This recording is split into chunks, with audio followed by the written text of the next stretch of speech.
को एमएलए की और एमपी की टिकटें भी मिल रही हैं। तो आम आदमी पार्टी आज देश को नंबर 1 बनाने के लिए जो भी बनता अफसर होगा, कोई ऐसी कमी नहीं छोड़ेगी आम आदमी पार्टी कि देश को नंबर 1 बनाने में कोई दिक्कत रह जाए।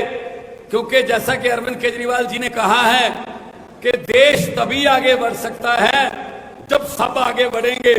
ऐसे बातें करने से या कोई भाषण देने से या जुमले सुनाने से देश आगे नहीं बढ़ेगा। देश इसलिए आगे बढ़ेगा कि जब आप सब लोग साथ दोगे और भारत में कोई कमी नहीं छोड़ी। जैसा कि अरविंद जी ने कहा, भगवान ने सब कुछ दिया है, बस सच्ची नीयत वाले लोग जो देश को चलाएं उनकी थोड़ी कमी है। अगर सच्ची नीयत वाली सरकार आ जाए तो सब कुछ हो सकता है। आम आदमी पार्टी के 6 महीने नहीं हुए पंजाब में बने हुए, अभी 6 महीने नहीं हुए।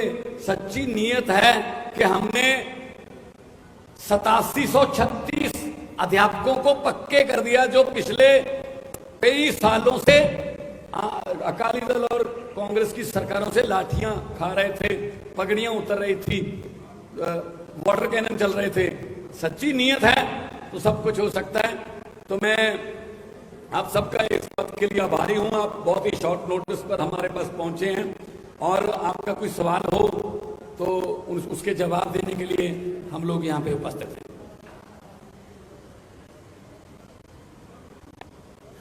अभी हमारे मीडिया के एक साथी ने एसवाईएल के बारे में पूछा कि एसवाईएल पे हमारा क्या स्टैंड है। मैं आपसे पूछना चाहता हूं कि एसवाईएल पे पंजाब कांग्रेस का क्या स्टैंड है और हरियाणा कांग्रेस का क्या स्टैंड है। एसवाईएल पे पंजाब बीजेपी का क्या स्टैंड है और हरियाणा बीजेपी का क्या स्टैंड है। पंजाब में जाते हैं ये लोग तो कहते हैं एसवाईएल बनने नहीं देंगे, हरियाणा में आते हैं ये लोग तो कहते हैं एसवाईएल लेके रहेंगे। इसी गंदी राजनीति ने पिछले 70 साल में भारत को, इंडिया को नंबर 1 नहीं बनने दिया। केवल और केवल गंदी राजनीति करते हैं। एसवाईएल बड़ा इंपॉर्टेंट मुद्दा है, पानी बड़ा इंपॉर्टेंट मुद्दा है। दोनों राज्यों में पानी की कमी है, हमें यह बात माननी पड़ेगी। पंजाब में पानी का स्तर बहुत नीचे जा रहा है, पानी की कमी है, लोग प्यासे हैं। हरियाणा में पानी का स्तर बहुत नीचे जा रहा है, हरियाणा के अंदर पानी की कमी है, हरियाणा में लोग प्यासे हैं। पंजाब को भी पानी चाहिए, हरियाणा को भी पानी चाहिए। केंद्र सरकार की जिम्मेदारी है कि वो इंटरवीन करके हरियाणा के लिए भी पानी का इंतजाम करे और पंजाब के लिए भी पानी का इंतजाम करे।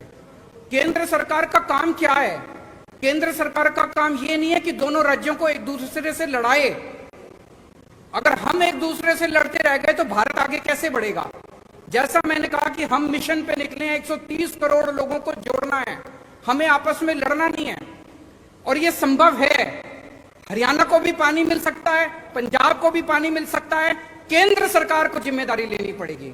मैं प्रधानमंत्री जी से अपील करता हूं कि पंजाब के लिए भी पर्याप्त पानी का इंतजाम करें, हरियाणा के लिए भी पर्याप्त पानी का इंतजाम करें और अगर उनके पास समाधान नहीं है मेरे को बुला लें, मैं उनको समाधान बता दूंगा। लेकिन बैठ के इसका समाधान करना पड़ेगा। ये स्टैंड लेने से, पंजाब में जाओ तो एक स्टैंड ले लो, हरियाणा में जाओ दूसरा स्टैंड ले लो, ये स्टैंड की राजनीति ने पूरा गड़बड़ कर दिया। और कोई प्रश्न? समाधान बताएंगे जी, प्रधानमंत्री निकालना चाहिए। अगर उनके पास समाधान नहीं है मुझे चाय पे बुला ले, मैं समाधान दूंगा उनको।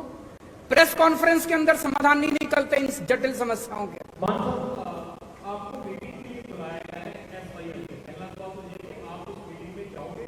दूसरा सवाल मेरा ये है कि पंजाब के कर्मचारियों को इस महीने की अभी तक तनख्वाह नहीं मिली, करीब 1 हफ्ता ऊपर जा चुका है जब उनको तनख्वाह उनकी मिल जाती है। आपका पहला सवाल है, अगर हरियाणा के मुख्यमंत्री और पंजाब के मुख्यमंत्री की कोई मीटिंग केंद्र सरकार की, जो कहते हैं कि केंद्र सरकार ने कहा है कि दोनों मीटिंग कर लें, हम मिलने को तैयार हैं, मुझे मिलने में कोई हर्ज नहीं है। लेकिन जैसा कि अरविंद जी ने कहा,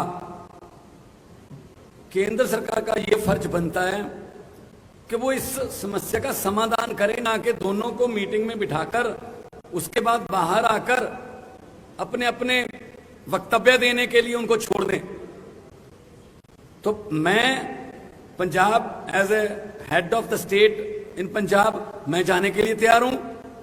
मुख्यमंत्री साहब हरियाणा के आए, बातचीत करेंगे, लेकिन कम से कम केंद्र सरकार जो है वो बाकी कामों के लिए राज्यों पर बहुत कुछ थोपती है। आप ये नहीं कर सकते, जीएसटी ये नहीं कर सकते, आप ये नहीं कर सकते, ये नहीं कर सकते। तो केंद्र सरकार जो है वो पंजाब का पानी पूरा कर दे पंजाब के पास, और हरियाणा का पानी भी पूरा कर दे। हरियाणा में भी जैसा कहा कि दोनों भाई हैं छोटे, हरियाणा छोटा भाई है, पंजाब बड़ा भाई है। तो हमें लड़ाने की बजाय वो समाधान निकालें। दूसरा, आज शाम तक वो जो हमारे एम्प्लॉइज की कुछ तनख्वाह रहती है वो मिल जाएगी, क्योंकि हमने पॉजिटिव राजनीति की है, हमने मुलाजिम पक्के किए, हमने भर्ती की, और हमने शुगर केन वाले जो गन्ना मुलाजिम थे पिछले कई सालों से धरने दे रहे थे, उनके पैसे भी आज ही जा रहे हैं। 94.98 करोड़ आज ही जा रहे हैं। आज शाम को तनख्वाह भी मिलेगी। हमने खजाने में जितने भी पैसे आते हैं हमने लोगों के लिए खोल रखे हैं। हम कर्जा भी नहीं लेते, लेकिन लोगों को हम कोई कमी भी नहीं छोड़ेंगे। और इस बार 23% जीएसटी की कलेक्शन बढ़ी है, और जितना टैक्स आएगा हम इंफ्रास्ट्रक्चर के रूप में, हम स्कूलों के रूप में, सस्ती बिजली के रूप में, हम सड़कों के रूप में, अच्छे स्कूलों के रूप में, मोहल्ला क्लिनिक के रूप में लोगों पर ही खर्च करेंगे।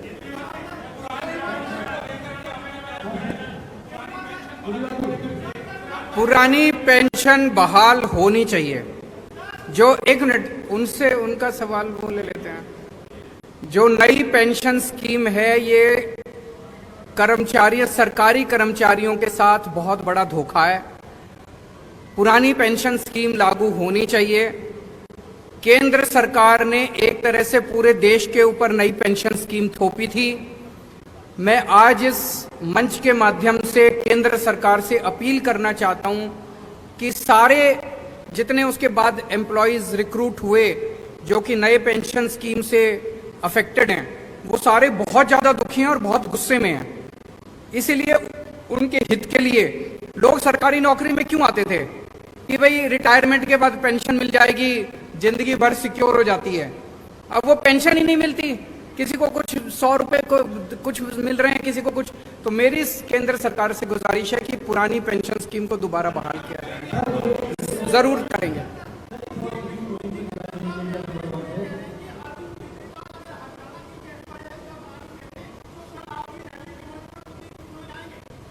कुलदीप बिश्नोई की जरूरत ही नहीं हमको।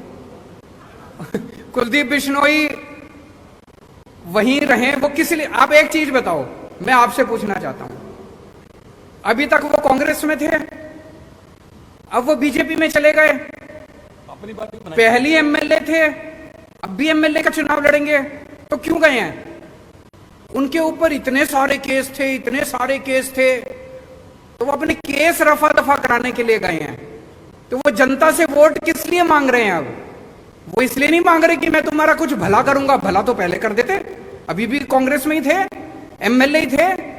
वो जनता से कह रहे हैं मेरे को वोट दो ताकि मैं अपने सारे केस रफा दफा करा लूं। तो कुलदीप बिश्नोई जहां हैं वहीं रहे, उनकी हमें जरूरत नहीं है।